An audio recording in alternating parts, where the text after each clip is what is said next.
안녕하십니까? 자, 이번 시간은 재무행정에 대한 내용을 볼 텐데요.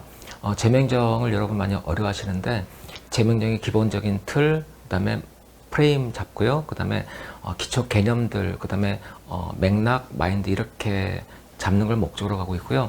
이걸 기반해서 나중에 기출문제 풀이로 어떻게 목차와 논리를 구성할 건지를 살펴보도록 할게요. 자, 그러면 일단 재무행정 관련된 기출문제 최근 10년간 봤을 때 혹은 20년간 봤을 때 2000년대 이후인데요. 제도 개혁과 관련된 문제가 많습니다. 예컨대 어떤 중요한 제도가 조직인사 재무 등에서 도입됐다. 그러면 그 제도가 도입된 후 3년간 출제가 돼요. 근데 자, 발생주에 기초한 복지부기 같은 경우는 2008년도부터 적용됐는데 11년까지 3년 동안 나왔네요. 그러니까 총 4년 차까지 나왔는데 이건 꽤 많이 나왔던 문제고요. 그다음에 지방재정법에 주민참여예산제도가 도입됐습니다. 그 즈음에서 출제가 됐고요. 이걸 사회자본과 엮어서 출제했어요. 그다음에 재정건전성이 이슈화되면서 박근혜 정부 때 계속 이야기됐죠. 재정준칙, 재정준칙 하면서 관련된 문제가 3번 나왔어요. 3번 나왔어요. 자, 그 다음에 총론 관련된 주제들 중에서 일단 이쪽과 엮을 수 있는 것, 대립 문제가 있겠죠. 대립 문제를 예비타당성 조사제도랑 엮어서 낸다거나, 인사라면 대립 문제를 성과급제랑 엮을 수 있겠죠. 그런 식으로 성과관리와 관련된 예산제도, 그리고 대립 문제 관련된 제도들 출제가 자주 되는 편이에요. 그리고 이제 갑툭튀로 튀어나온 게 있는데 기본 주제가 있어요. 예산원칙 요즘은 거의 안 나오죠. 근데 괜히 불안하죠. 예산 종류. 예산 종류도 뭔가 제도가 바뀔 때 툭 튀어나온 문제긴 한데, 그래서 최근 들어서 성인지 예산제도뿐 아니라 기후환경 관련된 제도가 새로 들어왔거든요. 그래서 그쪽은 좀 신경 써야 될 것 같고요. 예산 편성 집행 관련된 특히 이렇게 연결된 문제는 2024년도 한번 나온 바 있죠. 탑다운 예산제도랑 국가정운영계획 프로그램 예산제도 등과 연결시켜서 출제된 바 있어요. 그 다음에 재정관리 합리성을 위한 제도, 특히 예비타당성 조사도 언론에 워낙 많이 나오다 보니까 중요한 제도이기 하고 엮어서 가기도 하고요. 그다음 예산제도 발전은 일단 기본 주제입니다. 이거는 정리를 따로 해두셔야 돼요. 앞에 건 필요에 따라서 보고 말고 하겠지만 이 둘은 일단 꼭 정리가 돼 있어야 될 것 같아요. 그래서 정리해 둬야 되겠다. 그러면 전체적으로 재무행정 어떻게 구성되느냐, 크게 본다면 기초, 그다음에 예산과정과 재정관리, 그리고 예산제도 개혁 세 파트로 나눠볼 수 있습니다. 이쪽은 뭐 워낙 여러분 공부가 돼 있을 거라 보는데요. 크게 이 흐름하고 성과관리 측면에서 결과적 예산제도, 참여적 예산제도, 그 다음에 방송국 이름 아는 건 아시겠죠? 자본 예산제도 일단 체크해 두셔야 되겠고, 이걸 보기 위해서는 예산 분리를 어떤 걸 사용할 건지, 어떤 쪽에 맞춰서 갈 건지에 따라서 얘가 달라져요. 그래서 일단 이쪽은 필요한 것 위주로 볼 겁니다. 얘랑 연관된 것, 그 다음에 예산과정, 편성심의 집행 결산 있죠. 워낙 예전에는 뭐 다 써보세요. 예산집행 신축선제도 다 써보세요. 하나 빠질 때마다 감점이점. 이게 8, 90년대까지 나왔던 문제 패턴인데 최근엔 그렇게 내진 않고요. 여기 있는 것과 연관돼 가지고 일단 출제가 된다라고 보시면 되겠고요. 자, 회계 부분은 이번엔 설명 뺐습니다. 괜히 스트레스 받기도 하고 내용상 어렵진 않은데 출제 가능성이 당장에 높지 않아서 일단 얘는 가로쳤고요. 얘도 일단 따로 잡진 않을 거예요. 재정관리에서 일단 여러분이 보통 잘 안 보는 파트가 있는데 부채 문제가 출제된 바 있거든요. 그래서 조세 체계라는 이런 게 있는데 부채에 관한 것만 약간 개념을 잡아드리려고 하겠습니다. 그 다음에 이렇게 갈게요. 첫 번째 요건데, 이걸 보기 전에 예산에 대한 관련된 기출문제가 이렇게 나왔습니다. 점증모형, 근데 합리모형과 엮어서 내지 않고 단절적 균형과 경로전성 둘이 연관되기도 하죠. 자, 등장 배경 내용 등등등. 갑자기 이걸 물어봤네요. 총론에서 봤던 내용이 있겠고요. 여기다가 합리 모형, 점정 모형은 정책학하고 그다음 예산 파트 겹치는 주제죠. 일단 정리가 돼 있어야 되겠고요. 재정 건전성 문제가 나왔고, 부채 문제가 나왔고, 재정 준칙 문제 3개는 재정 건전성 관련된 문제라 보시면 되겠습니다. 그 다음에 한동안 나오다가 요걸 갑자기 물어봤네요. 근데 얘랑 엮어서 출제가 됐네요. 그 다음에 말씀드렸던 한 잊어먹을만 하면 얘를 엮어서 내는 문제가 툭툭 나오고요. 20년 동안 예타 문제가 한 3문제 정도 나왔었어요. 그래서 가장 최근 나온 문제가 19년이니까 2025년쯤에 나오지 않을까. 일단 관련된 것 준비해둬야 되겠죠. 이것 말고도 총액 인건비제도 비슷하게 이쪽도 총사업비 관리제도 같은 것도 있습니다. 그 다음에 대의제에서 자, 국민참여예산제도 의화 한계. 이거는 이제 주민참여예산제도와 달리 국민참여예산제도가 새로 국가정법에 규정되면서 사실 이렇게 엄밀히 말하긴 좀 뭐한데 문재인 정부 때 꽤 강조했던 공론조사와 연계시켜서 도입된 제도이기도 하고요. 그래서 도입되면서 바로 출제됐다. 주로 보니까 입법고시에서 출제가 많네요.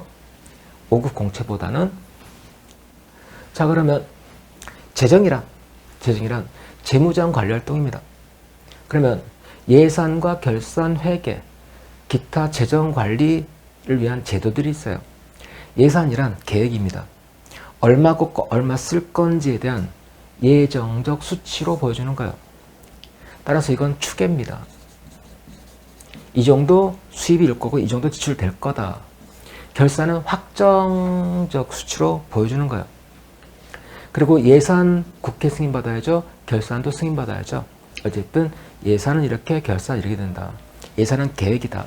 그 다음에 회계는 수입 지출에 대한 기록을 말합니다. 들고 나는 걸 기록하는 거죠. 지출 합리성과 합법성을 확보하기 위해서 가는 거고요.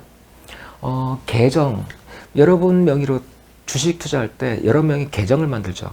통자, 구자 하나 텄다.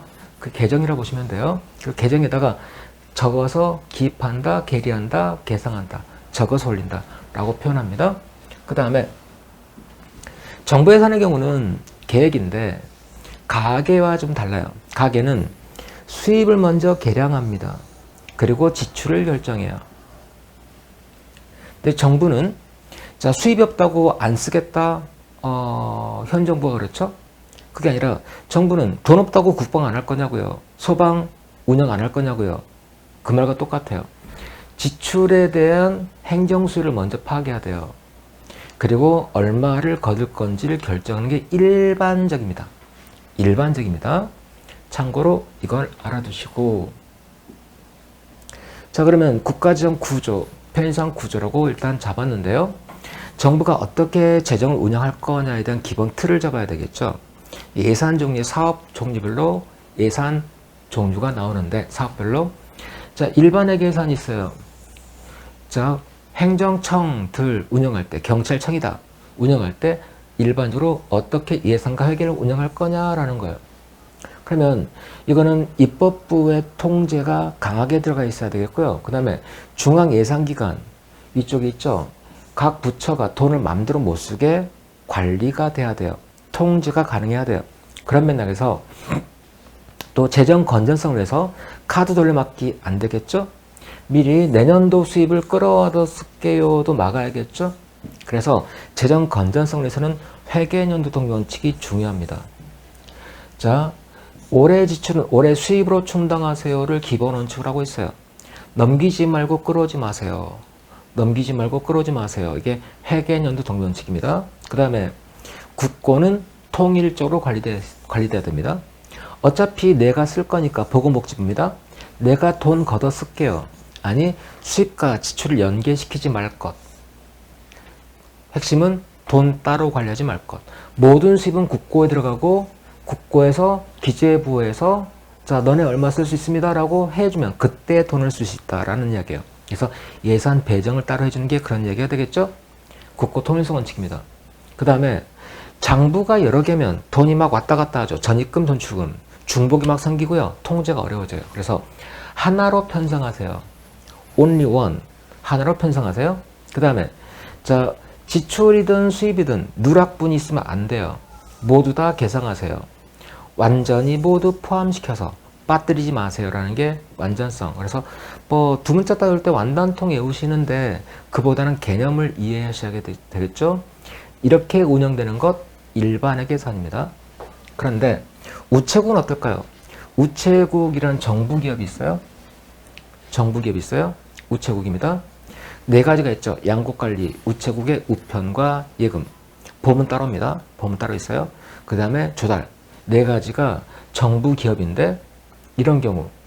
자, 여러분이 우표를 사서 붙였어요.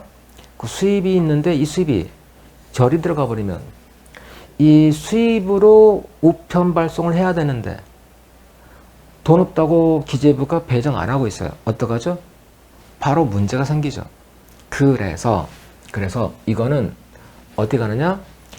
자체 수입으로 사업을 하겠게요 라는 거야.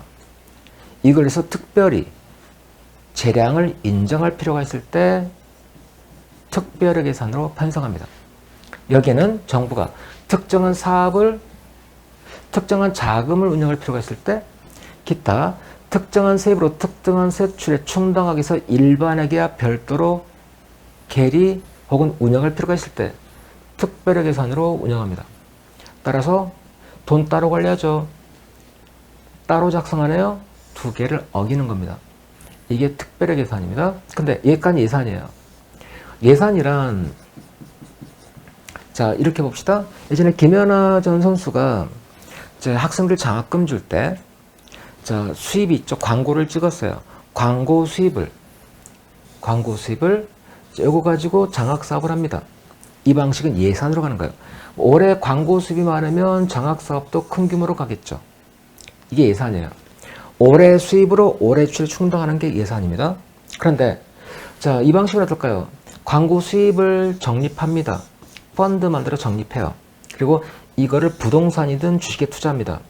투자 수익금이 나오죠. 이 수익금 가지고 사업을 한다. 얘가 기금 방식이에요. 따라서 기금은 핵심이 예산 외로 운영되는 자금을 말해요.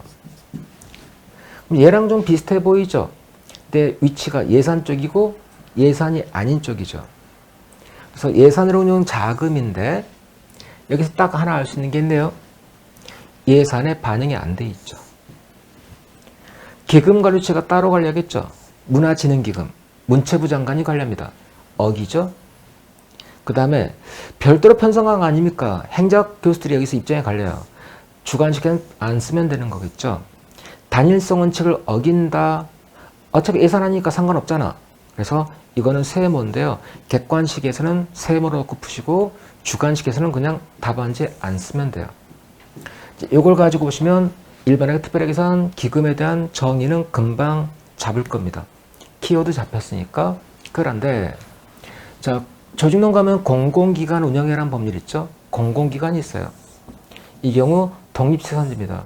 정부는 투자했죠. 출자금 투자한 기관이고 자 지분만큼 책임을 지는 거예요. 적자 나면 정부 투자분만큼 지분만큼 메꿔주거나 네가 일단 알아서 처리하세요 라고 하는 거예요.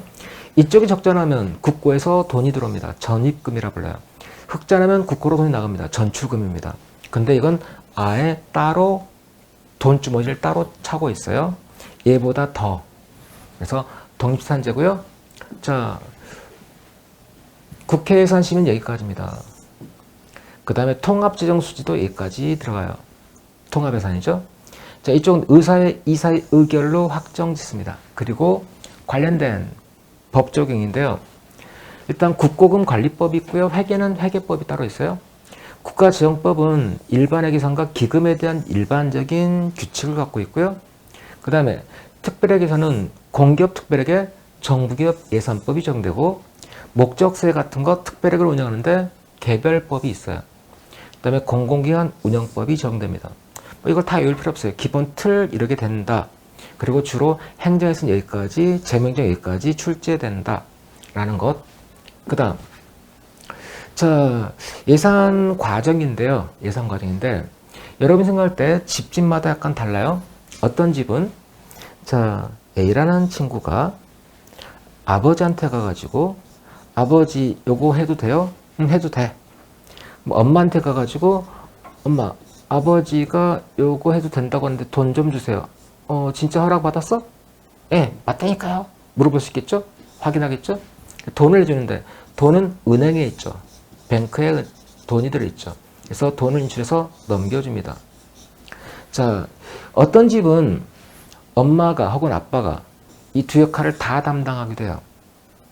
그래서 자, 이걸 예산의 트로이카라는데 중앙예산기관, 국고수입지출 총괄기관, 그 다음에 중앙은행 세 개로 운영할 거냐, 우리나라처럼 기재부가 이 두 기능을 다 담당할 거냐에 따라 달라져요. 그러면 중앙예산기관은 뭐냐? 예산 편성과 집행을 총괄하는 기관이에요. 편성과 집행을 총괄합니다.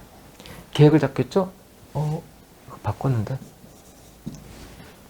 헌법이고 국가대행법은 120일입니다. 자, 이걸 총괄합니다.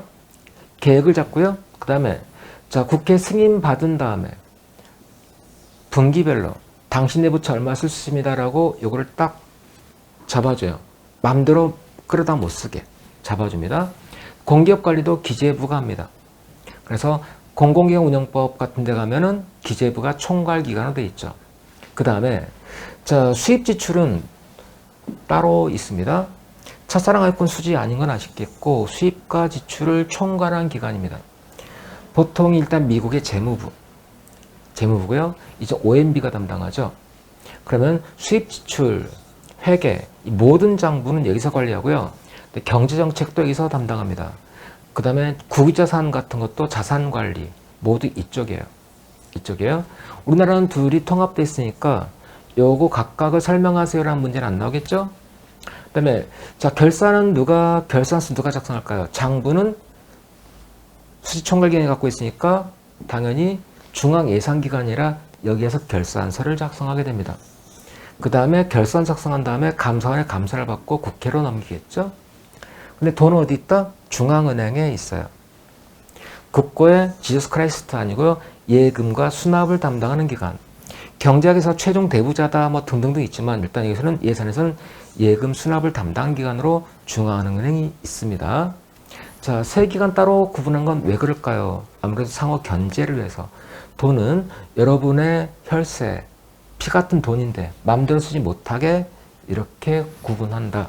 다만 의원내각제는 보통 묶어서 가는데 한국은 둘을 묶은 이원형을 택하고 있다 라는 겁니다. 바꿨네요.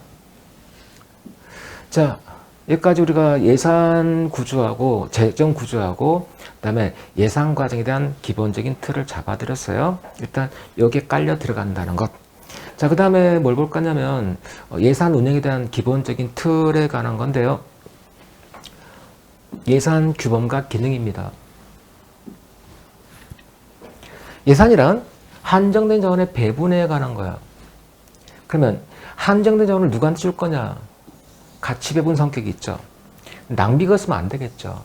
두 가지 성격이 다 있습니다. 뭘 더 강조할 건지에 따라 달라져요. 그래서 재무에서 꼭 알아야 되는 학자가 4명 플러스 2명이에요. 4명 필수 플러스 2명인데 일단 열세관연씨가 문을 따고 들어갔어요. 부여키. 왜 A라는 달러가 X라는 사업이 아니라 Y라는 사업에 지출됐어. 거기에 대한 이론적인 분석이 없었다고 개탄하면서 이에 대한 연구가 필요해 라고 하면서 정책 합리성을 강조하는 입장을 표명합니다. 거기에 대해서 면도기현 씨는 질레트 말고 쉬크 하듯이 알렌 쉬크는 면허를처럼 정확하게 잘라야 되겠죠. 희소전의 효율적 배분에 맞춰야 돼. 경제논리 합리모형에 따라서 가야 돼. 거기 대표적인 예산 지도가 PPBS하고 ZBB가 있어요. 예산 절차보다 예산 시스템, 투입 산출 분석, BC 분석 같은 걸 강조해요. 그런데 아니야. 자, 왜 A라는 도시, B라는 도시에 있는 도로를 산이 있습니다. X 구간이라 Y 구간에 쓴 거야. 라고 했을 때 사실상 이쪽에 있는 시민들도 세금 냈어요. 왜 우리 집 앞에 안 하고 이쪽에 하는 거야? 집값 달라지죠. 이 말은 뭐가 될까요? 희사원자들에서는 가치 갈등이 나올 수밖에 없어요.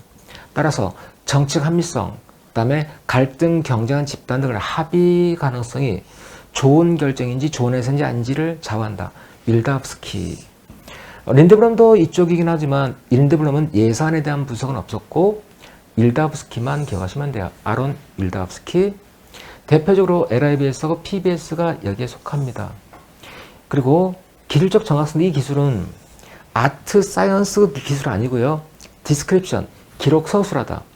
현실의 예산 결정을 정확하게 서술하더라 라는 의미고요. 그 다음에 이런 특징을 가지고 있다고 주장을 해요.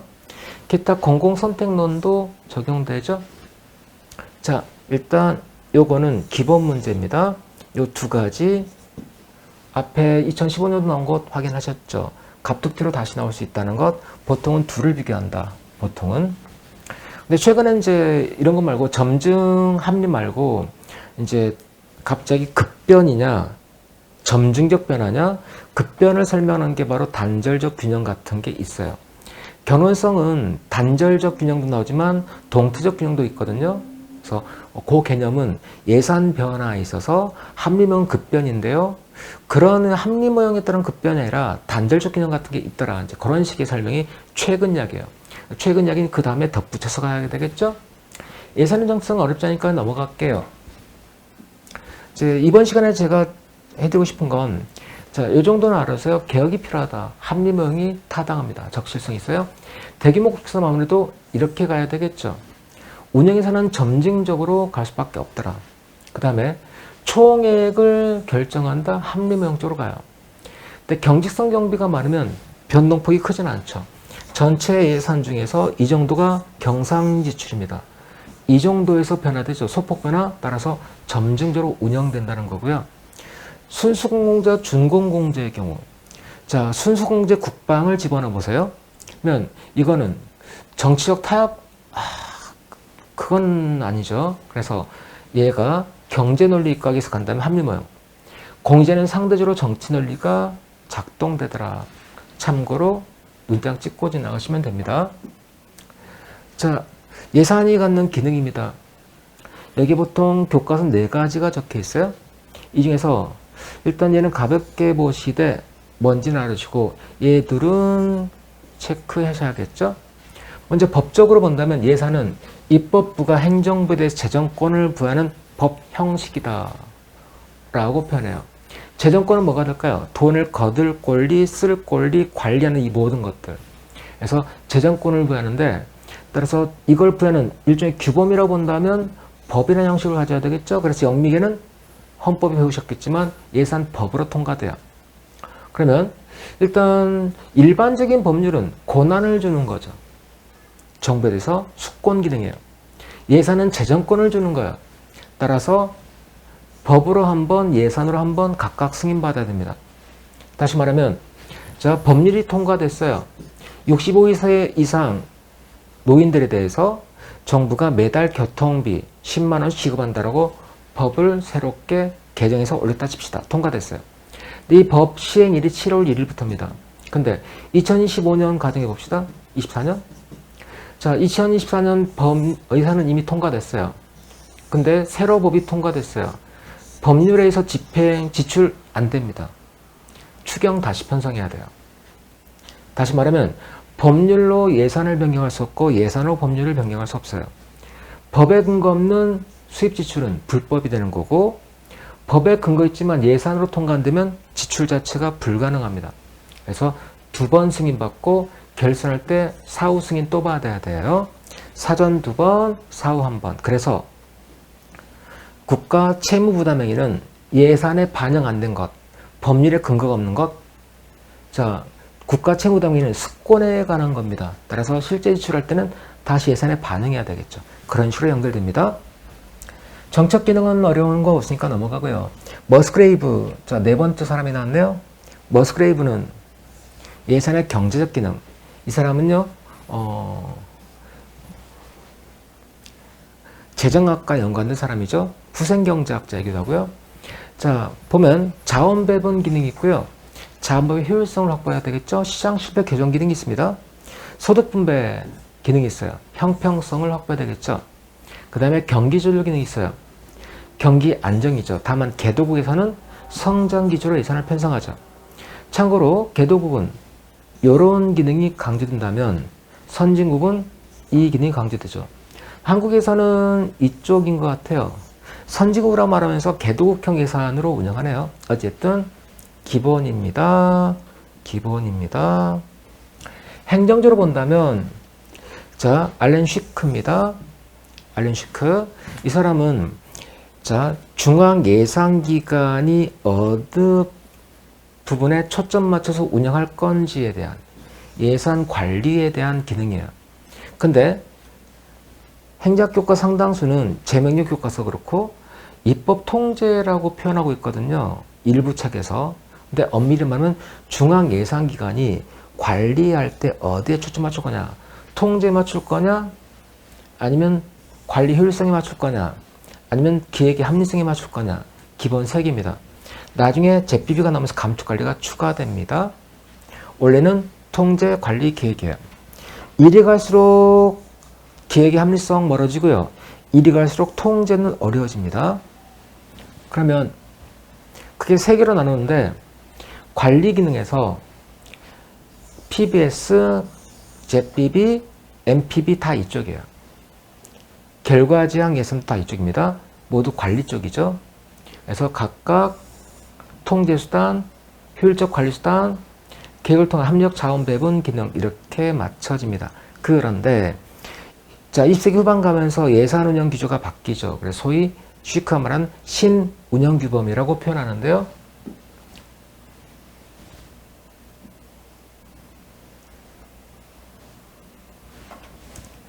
자 70년대 감축관리가 있었죠. 80년대 가니까 쌍둥이역자가 점점 문제가 돼요. 그래서 ZBB 같은 걸 도입했어요. 근데 실제로 점증적 예산 결정이 이루어지면서 감축관리가 실패하더라라는 이야기예요. 게다가 부시 레이건 정부는 자 이런 예산으로 나눴다십시다. 장별로 나눴어요. 그래서 이쪽 예산을 줄였어요. 복지 예산을. 근데 갑자기 이쪽에 늘어버립니다. 결국은 감축관리로 갔는데 감축이 안 된 이유가 뭐지? 이런 결과가 나오더라. 그러면 효과적인 감축관리에서 필요한 건 뭐가 될까요? 나무 전체 크기를 통제하자. 예산 총액에 대한 효과적 통제가 필요하다는 인식이 생기면서 나온 게 뭐다? 우리가 아는 총액 인건비제 비슷한 것. 총액 예산제도입니다. 그러면 가장 먼저 총 재정비율이 확보돼야 돼. 그러면 자 중기 지출 계획을 잡습니다. 미드텀 익스펜디처 프레임워크. 우리나라 국가재정 운영 계획이에요. 우리나라 5년짜리 잡고 있죠. 5년 동안 경기 전망을 통해서 세수를 예측합니다. 그리고 지출 전망을 해요. 각 부처로 하여금 사업계획서를 제출해야 되라고 요청합니다. 그러면 2024, 25년도 자 경제가 좋아서 세수가 늘 것 같아요. 그래서 자 세수가 느니까 다 써버렸어요. 근데 여러분이 생각할 때 공사할 때 한 해 끝나지 않고 여러 해 동안 가는 공사들 있잖아요. 3년 동안 2016년, 27년까지 이루어진 공사입니다. 여러분 보면요. 중간에 몇 년 동안 공사가 중단된 사업장들이 있거든요. 왜 그랬을까요? 2016년부터 경제가 안 좋아지면서 적자 폭이 커졌어요.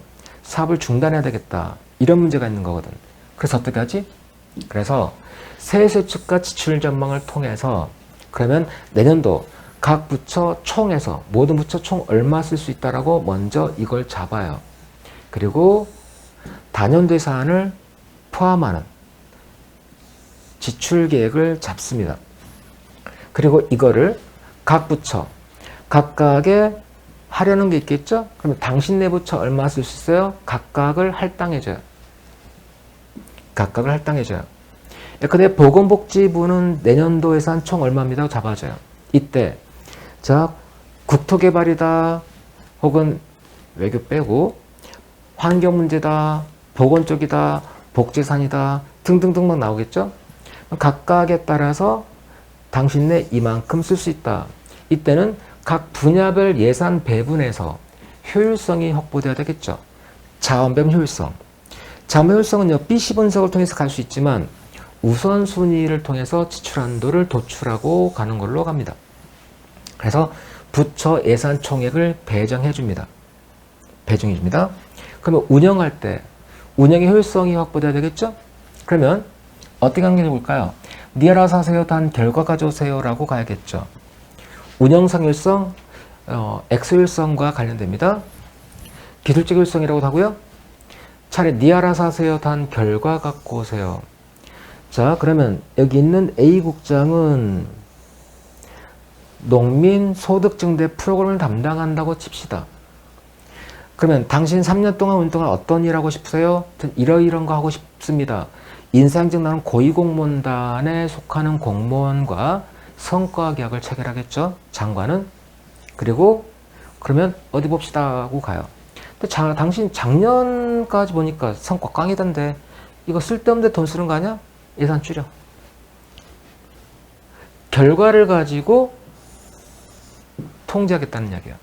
이거를 지출 통제 예산 제도를 하는데 지출액을 통제하는 게 아니라 지출 통제 예산 제도는 결과를 가지고 통제하겠다는 이야기예요. 우리가 아는 신성과주 예산 제도도 이쪽이고요. 프로그램 예산 제도 모두 이쪽입니다.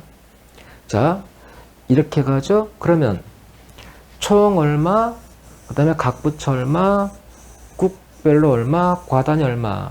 이쪽은 니 알아서 간대. 탑다운으로 가는 거죠. 탑다운이고요. 하향식 결정이죠. 나중에 확인하겠지만 상향과 하향은 이렇게 보셔야 돼요. 조직론에서는 상향이면 분권, 하향이면 직권. 여기서 말하는 상향, 하향은 아니에요. 자, 우리 인건비 얼마고요? 이거 부품비, 비품급비 얼마고요? 얼마고 얼마고? 그래서 이거 얼마 주세요. 얼마 주세요? 얼마 주세요? 묶어서 얼마? 얼마? 얼마? 이게 상향식 계산이고요. 미시적 결정입니다. 하향식은 거시적 결정으로 가요. 총액을 먼저 잡고 내려가는 거죠. 하향식 결정은 거시예산 위주로 가는 거고 미시예산 상향식입니다. 그리고 여기도 분권 있고 여기도 분권이 있어요. 여기도 직권이 있어요. LIBS는 미시예산이고 상향식이지만 직권입니다. 자, 여기서 도시적으로 애우지 마시라는 이야기. 예산의 하향 상향은 우리가 아는 직권분권과 무관하게 그래서 전체 나무 크기를 잡고 큰 가지 각각 얼마, 거기에서 작은 가지 얼마, 그 다음에 요거 나뭇잎 하나 얼마. 그래서 장관항 세항목 내려갈 때 내려가면 잡힌다라는 거예요. 그래서 이걸 정리한다면 탑다운 예산이라 부르고요. 혹은 총액 예산, 자율편성 예산이라 그러죠. 미시적 결정 아닙니다. 미시예산은 고시예산입니다. 고시예산으로 가요. 그 다음에 결과적 예산이고요. 성과관리예산 제도라 부르고요. 단 PBS하고는 달라요. 지출 결과를 가지고 통제, 지출 통제 예산은 이걸 말합니다. 그 다음에 이렇게 표현하고요. 그 다음에 단연대산으로 가죠. 최근 나온 단연대산. 여기 있는 표현들은 모두 요 방식에 속하는 거다라는 거. 23년 나왔던 문제도 얘랑 엮었죠. 얘랑 엮었죠. 그리고 프로그램에서는 이쪽과 엮었죠. 전체가 하나에 속하는 거고 가장 큰 장점은 이런 장점이 있다. 한계는 npm의 한계에 당연히 수반되겠죠. 최종은 틀을 잡았고요. 그 다음 이 시간에 본 마지막 내용이긴 한데 예산 분류 어떻게 분류할 거냐라는 거예요. 누가 무엇을 어떤 사업에 지출하는가에 따라서 분류합니다. 자, 국영신신 효과에 따라 분류할 수도 있어요. 얘가 CBS죠. 누가 쓸 건지에 관할 때 주체별 분류고요. 무엇에 어디에 무엇을 구입할 거냐 품목별 분류고요. 어떤 사업에 지출할 거냐 이쪽입니다. 그러면 각각 분류 단위에 따라서 장단점이 달라집니다. 품목별로 분류하면 너네 인건비 1억 3천 쓰라겠지. 누가 1억 4천 쓰라겠어. 1,000만 원 지출이 더 된 것. 근거 서류 갖고 와. 없어? 네가 변상해. 회계 책임을 명확히 할 수 있어요.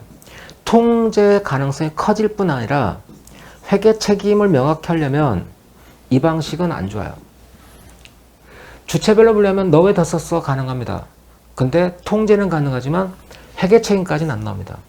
회계 책임은 품목별 분리에서만 나옵니다. 통제를 위해서는 품목별로 분리는 가장 좋겠네요 라는 거죠. 근데 이렇게 분리했어. 이 인건비가 어디에 쓰인 돈이지 알 수가 없어요. 알 수가 없어요. 사업별로 분리하면 도로 포장 사업에 쓰인 돈이구나 알 수가 있겠죠. 사업별로 총 얼마 잡아버리면 그 중에 어디에다 돈 쓴 거야는 알 수 없는 거죠. 자, 사업별 분류는 어디에 썼는지 알 수 있겠어. 그래서 그 다음에 품목별 분류가 추가되겠죠. 그런데 이 사업 왜 하는 거야? 에 대한 정보가 주어져 있진 않아요. 왜 하는 건지는 프로그램별로 분류하는 게 필요합니다. 기획과 연결시키려면 왜 하는지에 대한 보다 확실한 정보는 프로그램별 분류가 훨씬 더 낫다는 거죠. 그래서 자, 통제지향, 관리지향, 기획지향 이렇게 각각 분류 단위가 달라져요. 기능별 분류는 총괄 계정 예산에 적합하다는데 국민들이 봤을 때 인건비 얼마 그래서 어느 사업에 얼마 썼다는 거 알 수가 없어요. 그죠? 그죠? 자, 가장 좋은 건 이거죠. 전년 대비 국방 예산은 몇 퍼센트 증가했고요. 교육 예산은 몇 퍼센트 감소했고요. 등등등. 정부가 어떤 기능에 초점 맞추려고 하는구나. 내년도 국정운영은 국민을 위한 시민을 위한 분리라고 합니다. 시민들이 이야기는 편한데 입법부나 최고 통치권자나 중앙 예산기관에 필요한 정보가 제공되진 않아요. 참고로 예산 통과되면 다음날 아침 신문에 예산 총칙에서 기능별 분리에 대한 내용이 쫙 적힙니다. 이런 거 적어봤자 잘 모르니까 자, 이렇게 분류해요. 그러면 이제 이런 장단점이 나옵니다. 자, 주체별 분류하면 이런 게 편합니다. 당연히 통제는 쉬워지고 여기까지 잡았을 때 합리성은 높아지고 합리성 떨어지겠죠. 자, 그 다음에 대표적인 라인에서 사용하는 아이템별로 분류한 버젯 시스템, 퍼포먼스별로 분류한 버젯 시스템, 플랜 잡고 프로그램 잡고 버제팅을 잡는 시스템 각각 이렇게 분류 단위를 사용합니다. 여기서 나온 장단점이 그대로 이 제도의 장단점 가겠죠. ZBB는 주체별로 잡을 수도 있고요. 조직별로, 사업별로 잡는 것도 가능해요. 신축적으로 적용 가능하다라는 표현이 나오죠. ZBB는. 그 다음, 자, 여기까지 딱 끊어서 소관, 자, 담당 부처죠. 장, 관, 항, 세항, 목으로 나눠요. 이 사이에 세세항도 있고요. 세목도 있어요. 근데 세목을 줄이고 목을 크게 잡으면서 왜 총액 예산제도로 가면서 이걸 없애버렸죠. 자, 그러면 여기까지가 거시예산이고 여기까지가 미시예산입니다. 자, 보면은 이렇게 잡으시면 돼요. 거시예산 입법 과목이고요. 미시예산 행정 과목입니다. 아이고, 이런. 넣었다고 생각해 빠졌네요. 예를 들어서, 자, 경제개발비 중에서 국토부가 추진하는 KTX 사업이다, 새만금호 사업이다. 그래서, 자, 기능별 대분류, 중분류, 소분류에 속해요. 자, KTX 사업 중에서, 자, 쭉 갑니다. 새만금 사업 중에서 토목공사다. 중에서도 물막이 공사 중에 물막이 공사다. 이렇게 갑시다. 물막이 공사다. 그 안에 중장비 리스비가 있고 인건비 있고 어쩌고저쩌고 쭉 가겠죠. 이렇게 분류합니다. 그리고 이용과 전용할 때 여기까지 돈이 왔다 갔다 한다. 전용이라고 그러고요. 여기서 부족한 돈을 여기서 남은 돈 갖고 왔다. 이용이라고 부르죠. 어쨌든 여기까지 잡아서 거시예산, 미시예산이라 합니다. 자, 이걸 잡아드린 건 나중에 예산제도 개혁에서 깔려 들어가는 거니까. 자, 국민경제에 어떤 영향을 주는지를 보고 싶다면 아무래도 투자적 지출인지 아니면 소비성 지출인지를 구분하고, 예를 들어서 도로포장 사업이다, 항만건설이다 라고 한다면 사회간접자본이죠. 경제에 미치는 효과는 이쪽이 나오겠죠. 전기요금 그걸로 끝나는 거예요.